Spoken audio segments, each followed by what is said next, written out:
Hello everyone, welcome to my channel प्रेपटेट। हम लोग इस वीडियो में पढ़ने वाले हैं सोशल साइंस की हिस्ट्री का first chapter, that is what, where, how and when. तो इस चैप्टर में हम लोग बेसिक पढ़ेंगे कि हिस्ट्री क्यों पढ़ते हैं, और साथ ही में हम लोग एंड में कुछ सीटेट के 2019 के क्वेश्चंस को भी सॉल्व करेंगे। ठीक है, सो लेट्स स्टार्ट। तो सबसे पहले है हमारा कि पहले लोग कहाँ रहते थे।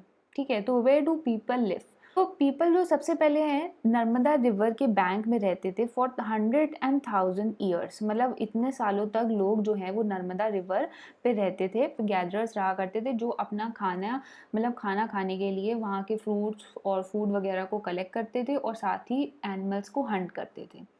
दूसरा हमारा है सुलेमान एंड कीथर हिल्स, जो कि नॉर्थ वेस्ट में पड़ती हैं। यहाँ पे क्या है, यहाँ की स्पेशल बात यहाँ ये है कि ये ऐसा एरिया है कि जहाँ पे सबसे पहले जो है क्रॉप उगाना शुरू किया था, वीट एंड बार्ले, वो भी कब, अबाउट 8,000 ईयर्स अगो। ठीक है, साथ ही में जो है इन्होंने एनिमल्स को रियर करना शुरू किया, यानी कि उनको पालना और उसके बाद उनको यूज़ करना भी शुरू किया। जैसे कि इन्होंने एनिमल्स पाले, शीप हो गई, गोट हो गया, कैटल हो गया। ठीक है, और साथ ही में जो ये लोग हैं ये लोग विलेजेस में रहते थे। तो ये जो है तीन इंपॉर्टेंट पॉइंट है हमारे सुलेमान और कीर्तर हिल्स के बारे में। थर्ड पॉइंट है हमारा गैरो हिल्स, जो कि नॉर्थ ईस्ट में पड़ती है, और विंध्यास इन सेंट्रल इंडिया। ठीक है, तो ये ऐसे एरियाज है जहाँ पे एग्रीकल्चर यानी कि जो खाना वाना उगाना होता है, अनाज उगाना, ये सब यहाँ पर स्टार्ट हुआ। और विंध्यास हमारी एक ऐसी जगह है, ऐसी पहली जगह है जहाँ पर राइस सबसे पहले ग्रो हुआ। ठीक है, तो ये क्वेश्चन आ सकता है, बहुत इंपॉर्टेंट है। ठीक है, इसमें एमसीक्यू ज़रूर बनता है। आगे हम देखते हैं एंड इट्स ट्रिब्यूटरीज। देखो ट्रिब्यूटरीज क्या होता है, ट्रिब्यूटरीज का मतलब होता है कि कोई बड़ी नदी में जब छोटी छोटी रिवर आके जुड़ जाती हैं उसको हम लोग उसकी ट्रिब्यूटरीज कहते हैं। तो क्या हुआ यहाँ पे कि 4700 ईयर अगो यहाँ पे सबसे पहली सिटी यानी कि अर्लीस्ट सोसाइटी यहाँ पर पहचानी गई थी। ठीक है, तो सबसे पहली अर्लीस्ट सिटीज जो है वो कहाँ पहचानी गई थी, इंडस रिवर के पास, यानी कि Indus and it's tributaries. Next है हमारा गंगा एंड इट्स ट्रिब्यूटरी सन। तो गंगा की जो ट्रिब्यूटरी होती हैं उनको हम लोग सन कहते हैं। तो यहाँ का स्पेशल बात ये है कि 2500 ईयर्स अगो यहाँ पे सिटीज़ बनना स्टार्ट हुई। ठीक है, कब, 2500 साल पहले से यहाँ पे सिटीज़ बनना स्टार्ट हुई। जो south of the Ganga was known as Magadh, जो गंगा रिवर के साउथ था उसका नाम मगध था। और यहाँ पे जो रूलर्स थे वो बहुत पावरफुल थे, यानी कि उनके पास बहुत पावर थी और उनके पास बहुत पैसा था और उनका किंगडम भी बहुत बड़ा था। ठीक है, तो ये कुछ इंपॉर्टेंट पॉइंट्स हैं। तो इससे हमें ये पता चलता है कि पहले लोग थे वो लोग कहाँ रहते, तो मोस्टली लोग रिवर वगैरह के पास ही रहा करते। बात ही बात, where does India got its name. तो इंडिया का नाम इंडिया कैसे पड़ा। हमारी कंट्री के दो नाम है, हमें पता है, एक है इंडिया और दूसरा है भारत। इंडिया भी बुलाते हैं और हम भारत भी बुलाते हैं। तो जो वर्ड इंडिया है वो इंडस रिवर से ही आया है। ठीक है, इंडस को हम लोग सिंधु कहते हैं संस्कृत में। तो हुआ क्या था कि जो ईरानियंस और ग्रीक्स थे, इंडस रिवर थी, वो लोग उसको या तो हिंदोस बुलाते थे या इंडोस बुलाते थे। ठीक, और जो लैंड था रिवर के ईस्ट की तरफ का उसको वो लोग इंडिया बुलाते थे। सिमिलरली जो नेम भारत था वो उन लोगों के लिए था जो नॉर्थ वेस्ट में रहते थे। और ये जो नाम भारत है ये हमारा मेंशन है ऋग्वेद में। और ऋग्वेद क्या है, वो सबसे अर्लीस्ट कंपोजिशन है संस्कृत का। तो थोड़े टाइम बाद क्या हुआ कि ये पहले जो है भारत और इंडिया किसी एक रीजन के लोगों को कहा जाता था या फिर किसी लैंड को कहते थे, पर थोड़े टाइम बाद जैसे जैसे समय बढ़ा तो भारत और इंडिया हम लोगों ने पूरा कंट्री का नाम ही भारत और इंडिया रख दिया। तो इस तरीके से हमारे जो कंट्री है उसका नाम भारत या फिर इंडिया पड़ा।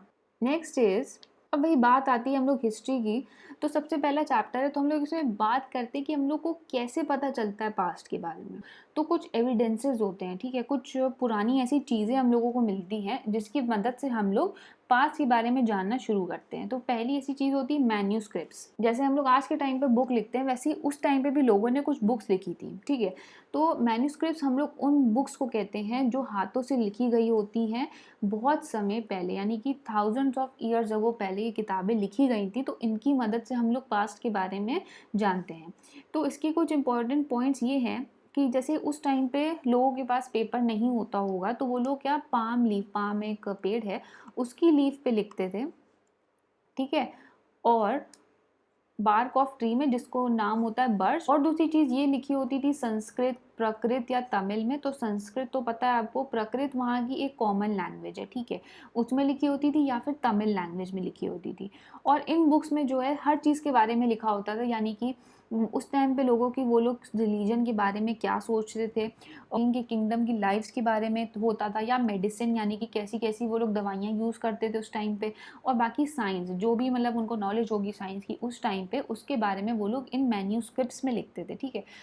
जैसे ये एग्जांपल है, ये एक पाम लीफ है, उसके ऊपर जो है इन्होंने लिखा हुआ है, ठीक है। तो ये लोग पाम लीफ का यूज़ करते थे, और ये मैन्यूस्क्रिप्ट करीब 1000 साल पहले लिखा गया, तो इसकी मदद से हम लोग पास्ट के बारे में जान सकते हैं, ठीक है। नेक्स्ट है हमारा इंस्क्रिप्शंस। तो अब इंस्क्रिप्शंस क्या होता है? इंस्क्रिप्शंस वो होते हैं जिसमें हम लोग हार्ड सरफेसेस जैसे कि स्टोन और मेटल पे कुछ लिखें, ठीक है, या फिर दीवारों पे कुछ लिखें। तो इंस्क्रिप्शंस क्या होता है? ये वो राइटिंग होती हैं जो हम लोग किसी हार्ड सरफेस पे लिखते हैं, जैसे कि स्टोन हो गया या मेटल हो गया, ठीक है। जैसे कि उस टाइम पे क्या होता था कि किंग्स जो होते थे वो अपना ऑर्डर, जो उनका आदेश होता था, वो लोग उसको लिखवा देते थे कहीं दीवार पे या फिर स्टोन्स पे, कहीं पे ऐसी जगह पे, जिससे कि पीपल, जो लोग हैं वहाँ के आम आदमी हैं, उससे उसको देख सके, उसको पढ़ सके और उसको फॉलो कर सके, ठीक है। इसी तरह जो मैन और वुमेन है वो लोग भी रिकॉर्ड करते थे, वो जो दिन में अपना डेली रूटीन होता था उसको भी वो लोग लिखते थे, ठीक है। और जो किंग्स होते थे वो अपने रिकॉर्ड ऑफ विक्ट्रीज, यानी कि जो वो लोग बैटल जैसे जीत जाया करते थे, वॉर जीत गए, बैटल जीत गए, तो वो लोग उसको भी एक किसी स्टोन मेटल वगैरह में उसको इंस्क्राइब करवा देते थे, जिससे कि ये सब चीज़ें हमेशा के लिए बनी रहे। एक ओल्ड इंस्क्रिप्शन है, ये लिखा गया है 2250 साल पहले, और ये पाया गया था कंधार में, जो अफगानिस्तान है आज के टाइम पे, ठीक है। तो इसकी मदद से क्या है, हम लोग हिस्ट्री के बारे में अच्छे से पढ़ और समझ सकते हैं। नेक्स्ट इज, अब भाई बात हो गई, हमने जान लिया कि हिस्ट्री हम कैसे जानते हैं, बात ये होती है कि हिस्ट्री पढ़ता कौन था। तो हिस्ट्री जो है दो लोग पढ़ते हैं, आर्कियोलॉजिस्ट और दूसरे होते हैं हिस्टोरियंस। तो भाई इन दोनों में डिफरेंस क्या होता है? जो हमारे आर्कियोलॉजिस्ट होते हैं वो पढ़ते हैं बिल्डिंग्स के बारे में, या फिर स्टोन्स के बारे में, पेंटिंग्स के बारे में, ठीक है, ब्रिक्स के बारे में, और स्कल्पचर्स के बारे में। स्कल्पचर्स क्या होते हैं? जो हमारी मूर्तियाँ पुराने ज़माने की होती हैं उनके बारे में जो आर्कियोलॉजिस्ट हैं वो पढ़ते हैं, ठीक है। और जो हिस्टोरियंस होते हैं वो लोग होते हैं जो पास्ट के बारे में पढ़ते हैं और यूज़ करता है जो इन्फॉर्मेशन गिवन होती है मैन्यूस्क्रिप्ट, इंस्क्रिप्शन और आर्कियोलॉजी में। अब आता है टाइम फ्रेम ऑफ हिस्ट्री। तो क्या है कि जो बर्थ है हमारा जीसस क्राइस्ट का, यानी कि जिन्होंने क्रिश्चियनिटी को फाउंड किया था, उनका जो बर्थ है उसको हम लोग ने ईयर ज़ीरो मान लिया है, ठीक है, उसको हम लोग ज़ीरो मानते हैं। तो उसी अकॉर्डिंग जो है हमारा बीसी आता है और एडी आता है। ये बहुत लोगों को पता होगा बट फिर भी एक बार देख लेते हैं। बीसी क्या होता है? जब भी हमारा कोई भी इवेंट जीसस क्राइस्ट की बर्थ से पहले होता है तो हम लोग उसको कहते हैं बिफोर क्राइस्ट, ठीक है। और इसको हम लोग बिफोर कॉमन एरा भी कहते हैं, बीसीई भी बोलते हैं, ठीक है, ये याद रखना।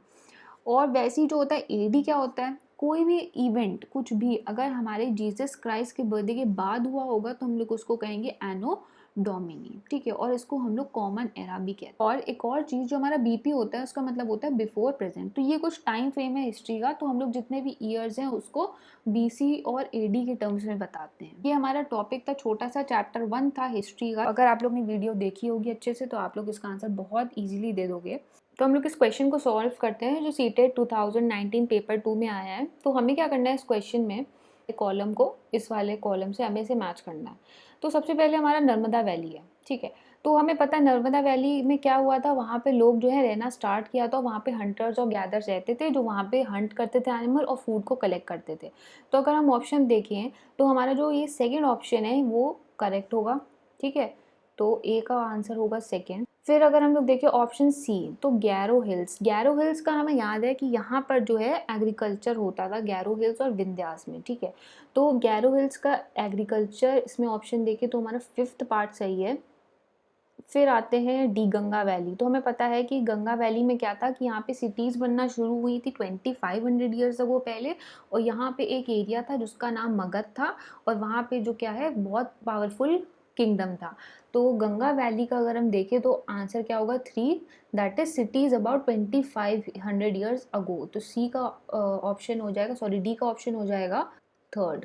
अब हम लोग ई देखें तो इंडस एंड इट्स ट्रिब्यूटरी, हमें पता है ये क्या है, ये इंडस वैली जो पूरी है किस लिए फेमस है, यहाँ पे सबसे पुरानी अर्लीस्ट सिटीज़ पाई गई थी, ठीक है। तो इसका ऑप्शन क्या हो जाएगा, फोर्थ पार्ट यानी कि पहली सिटी, द फर्स्ट सिटीज़ यहीं पे पाई गई थी। तो ये हो गया ऑप्शन 4। तो और हमारा जो लास्ट है बी वज्जी, तो यहाँ पे क्या है, यहाँ पे सबसे पहले अर्ली रिपब्लिक हुआ था। तो अब अगर हम लोग देखते हैं ऑप्शंस, तो इसका हमारा क्या आ रहा है, ऑप्शन हमारा बन रहा है थर्ड पार्ट। सिमिलरली दूसरा क्वेश्चन अगर हम देखें तो ये बोल रहा है कि BCE stands for before Christian era, before common era, before Caesar era और बिफोर कंटेम्प्रेरी एरा। तो हमें पता है कि BC या फिर BC कौन सा टाइम होता है, वो टाइम होता है जो जीसस क्राइस्ट के पैदा होने से पहले का था, ठीक है। BC का फुल फॉर्म क्या होता है, बिफोर क्राइस्ट, ठीक है। बट BCE का फुल फॉर्म क्या होता है, इसमें कंफ्यूज ना होना, इसका होता है बिफोर कॉमन एरा। में हम लोग ऑप्शन देखते हैं, दैट इज सेकंड पार्ट हमारा आंसर है। बहुत कंफ्यूजिंग है, अगर किसी ने नहीं पढ़ा होगा तो वो बहुत इजीली तुम्हारा फर्स्ट ऑप्शन टिक कर देगा, बट ये इसका आंसर नहीं है, याद रखना। BCE stands for before common era. This was all for this lecture. तो आगे हम लोग पढ़ेंगे हिस्ट्री के और इम्पोर्टेंट टॉपिक्स। Thank you.